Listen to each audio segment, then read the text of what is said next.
Yes. That sheep's walking around. Oh, good. Like normal walking. Oh, good.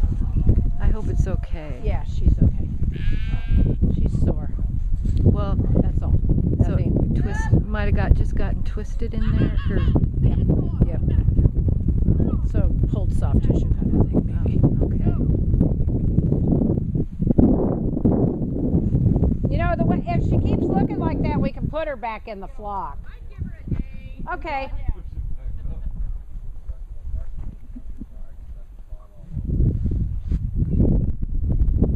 Yeah, the little bastard was blowing me off, so it's like, okay, we're quitting. Yes, he was. He's being very disobedient. Yep. I mean, but you had the right way to approach him. So. Yeah, and I work a lot at home, but I haven't worked, a lot of other places.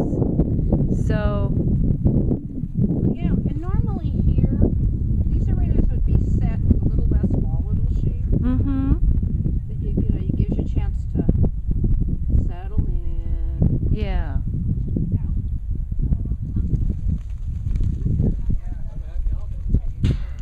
But I think what also happened is once he saw that, that I think it just revved him up, the dog, even more when the sheep ran into the. So it was a little tough to break that. Yeah, but he's only 3, right?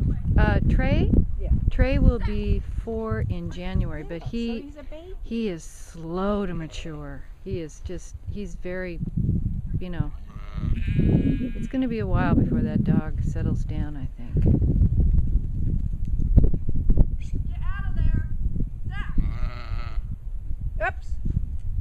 That's where the name hurt her. Mm. He came back because she said his name. Oh, yeah, yeah. Easy, Zack. Easy.